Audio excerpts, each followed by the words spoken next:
Hi guys, Gr.2 here and welcome to another Gr.2 7 Sport Mode Time Trial Gold Medal attempt. For this one, we're at Suzuka in Group 2 machinery. You can use whichever one you like. The meta appears to be the Honda NSX, so that's the one I've gone with.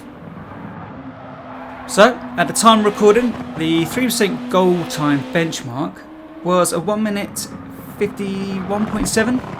And I've actually managed 1 minute 51.6, but I felt like I left a bit more time out on the track, so I kept at it, and eventually I did hook up a slightly faster lap. Only slightly faster, but with this variable goal lap time marker, every 10th counts. So let's have a look at the lap and break it down.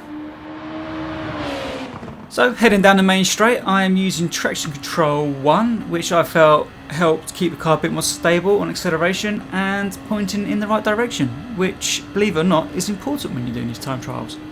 Anyway, as we're heading into the first corner, then it's like one long sweeping corner, I guess, into turn 1 and 2. We're going to be using the 50 board, trail braking, dropping down to second, back up to third quickly, and then on the accelerator as early as possible, coming through the S-curves. We're just kind of balancing the throttle, not touching the brake at all. You know when you get it right because it feels good. So as we come to this right-hander here, you're going to be braking just before the curb starts there, and then kind of let the car roll. Keep it tight on the curb, let the car roll through. And as we come to this long right-hander, a little blip on the throttle, up to fourth, then back on the throttle hard as we're approaching Gr. 1 and Gr. 2. And we are going to be using a T&E brake marker here. It's the light pole on the right there. As soon as it hits the screen, we're going to brake, come down to fourth. You can cut the corner quite a little bit there, just be careful of oversteer.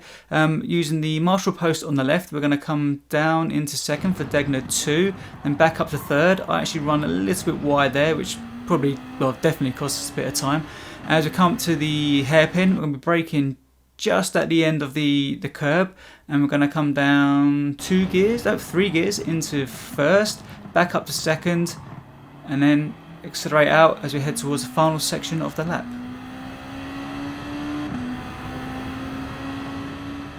And as we head up towards Spoon Corner, we're looking for the 100 board, but we're going to be braking just after that, but just before this grey tarmac area here. As you can see, I'm on the brakes already.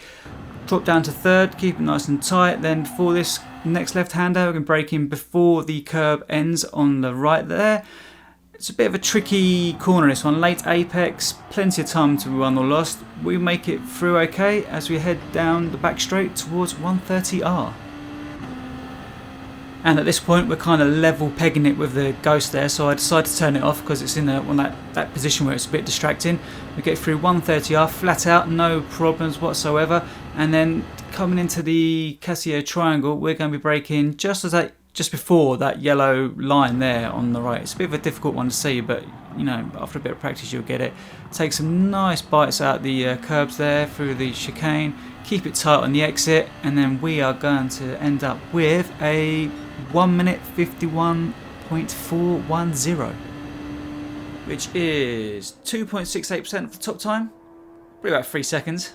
That should be enough to keep us comfortably within the goal time. Time will tell on that one, I guess. But thank you so much for watching. If you found this helpful in any way, let me know. If you could leave a like on the way out and subscribe, that would be much appreciated to help the channel grow. I'll leave you with some bloopers now, because believe it or not, this was not my only lap. And then I'll put the chase cam on if you just want to have a better look at the braking points. And yeah, all that's left for me to say is, again, thank you so much for watching, and I will see you on the next video. Take care.